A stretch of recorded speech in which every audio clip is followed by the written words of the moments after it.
are Jalen and Jacoby. What exactly is it that we do, Jalen, Anthony, We boss Rose? up and get the people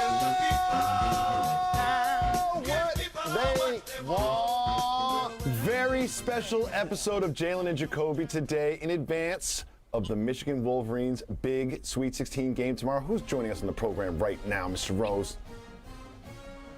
A member of the Fab Five. This gentleman has been an NBA All-Star. This gentleman has been an NBA champion. But how about the fact that he's coaching our Michigan Wolverines right now in the Sweet 16? Please welcome head coach Juwan Howard to the program. Welcome, Big Noop. What's up, baby? How you doing, J. Rose? What's up, Jacoby? Man, thank you so much for taking the time. I know that you are laser focused on this matchup with Villanova. You've had a little bit of time since the win against Tennessee. How do you keep the focus in the minds of your players? What are you focused on as you head into this game against the Wildcats? Well, what we've been focused on the most is taking one game at a time, one win at a time. So now we face one of the the top teams in the country in the Big East, which is Villanova. Great coach, Hall of Fame coach, and Jay Wright. Has a team that plays competitive basketball from start to finish, shooting from the outside, inside play from one of their big guys, as well as as we all know, they broke records from the free throw line.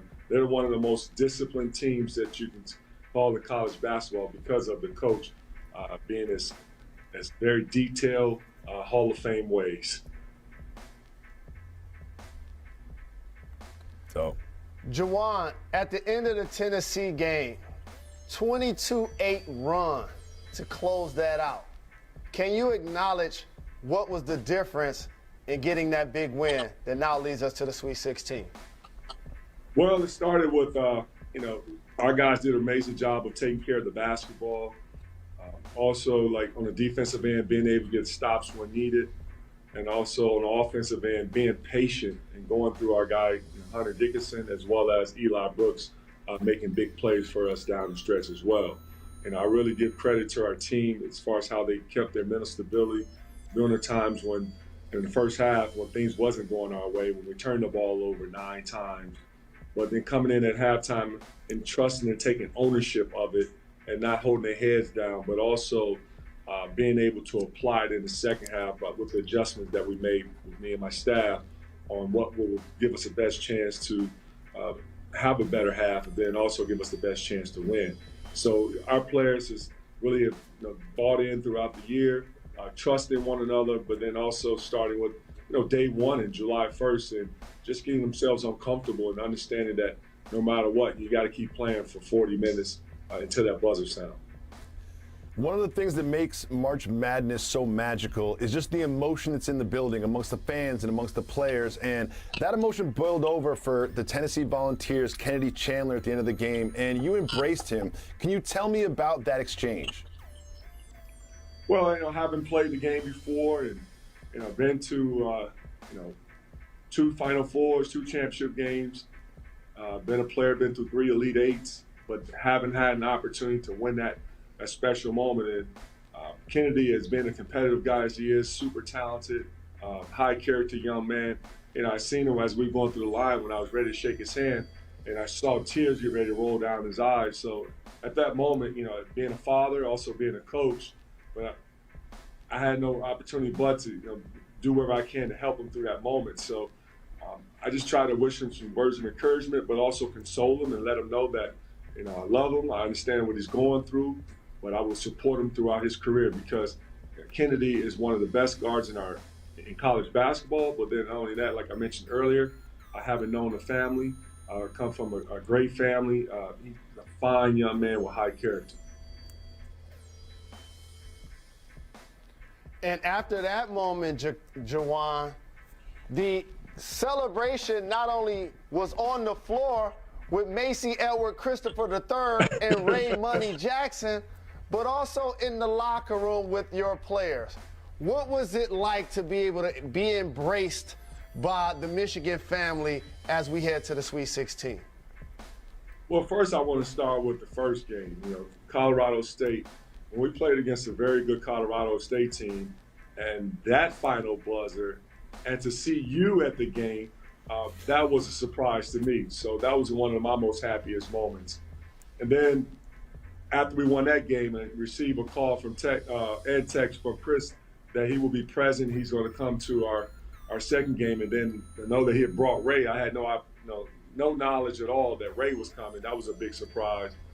But to win that game, being down by 9 points at half, but then also to finding ways, like really grinding it through, and to see the support that we had in the building from the Michigan fan base, and having Chris Webber, who hadn't been to a basketball game this year, and to come in the locker room and show his emotion to the team and let the team know how much he supported them throughout the year.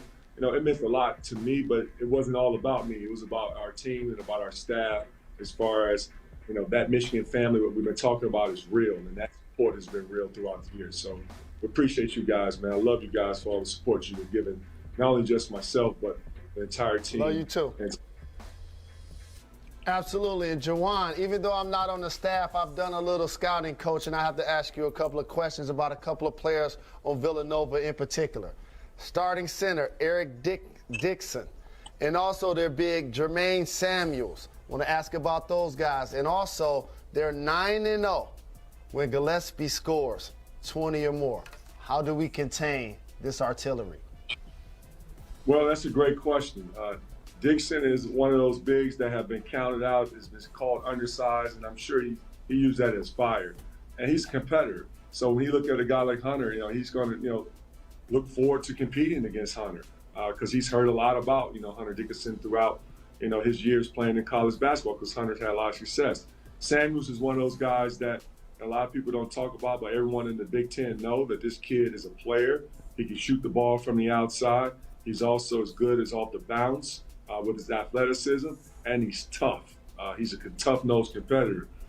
Gillespie, a young man who's been in the program for a while. He knows the culture inside and out. He probably can teach the team by his years and experience, but also by his knowledge for the game. One of the things that we're going to try to do is contain, all three of those guys and make them have to work for every bucket. But we know that, Gillespie is the head of the snake. This is the guy that gets the team going with his mental toughness, with his leadership, with his shooting, and also the way he's able to make plays for one another, for his teammates. So with that, it's going to be a tough task for us, but this is some of the teams that we faced before that's similar. Arizona was a good team. Seton Hall is a great team. All the teams in the Big Ten was very tough and competitive, but they prepared us for this moment, and we're looking forward to the challenge on Thursday. Now, Juwan, it's been a very tumultuous season for the Wolverines. Some COVID issues earlier in the year, and obviously you were suspended for 5 games towards the end of the year. What was it like sitting at home and watching your own team play on the television and listening to everybody in sports media talk about you in that incident? Well, it was challenging. It was tough just to not be with my team and staff. But then while I was home, I had a chance to reflect. I got an opportunity to grow as a person. And during the counseling sessions that I had, I feel now I'm stronger not only as a person as far as my preparation, but also, how I can help, in ways learn and grow as a coach. And so I use that time as a sign of growth. And with that, I think, the adversity that we faced throughout the year, it really has tested our culture. And our number one core value in our culture is family. And family really rose to the occasion and supported each other during that time. I had players came by my house, Hunter, Jace, came to visit and check on me. I had my players calling me and they text me just to make sure that I was doing fine. And then the staff, I communicate with them on a daily basis. And some came over my house just to check on me and make sure that I was okay. So that right there just shows, how much, that we really support each other. And that family is no just a word with us. It's real within the Michigan culture. And Juwan, I like the way you and the team and the Michigan fan base rallied around that. And it was admirable for me to watch Frankie step in for Devontae. And you mentioned how Eli's been playing and how Hunter over 20 double-digit boards. And how about T. Will with his 2 offensive rebounds late in the game? So going into Thursday's matchup, what are some of the things you're telling the squad before they take the floor? Well, I told our squad that it's going to be important for us to really stay together. And it's not, human-like, and it's impossible to say, hey, we got to play mistake-free basketball. We're going to make mistakes out there. The game of basketball is all built on mistakes. But every mistake that we make, it has to be a fixable moment, and we have to move to the next play. And just make sure this don't happen again in the sense of, our guys and how they're wired. They have really bought into playing together as a team. They have did an amazing job of sacrificing with their roles, and they have always stayed ready. And I have never asked or had to beg anyone to stay ready. They've always, been dialed in and waiting for their name to be called on and doing things out there on the floor that does not, I repeat, does not show up in the box score. And that's winning basketball. So with a culture like that, I'm truly blessed to have the young men that has really bought in to the leadership. When I see the maize and blue and the Michigan name across the chest making a deep run into the tournament, I think about you two. You guys had great careers in the league. You had great college careers, but fans like me and the audience watching just wants to hear you reminisce about those days and how do you relate to the players now and sort of like use that as influence for them moving forward? Well, back when we were young, we were just young men that was extremely competitive. Every time that we felt we step out there on the floor, that our mindset was, we're not losing, and we trusted and believed in that, and we had that competitive nature that in practice, how we compete against one another in practice and made each other better. That of course would translate onto the court, against our opponents. So anytime we stepped out there on the floor, that confidence was always there, and the trust and the belief was always there in one another. And we always felt that we were going to be the most connected team. And that's where it made us elite level group. And that has been always started from the leadership of Coach Fisher and his staff, Brian Dutcher, Perry Watson, Jay Smith, Scott Perry, those guys, man. I feel we owe everything to them.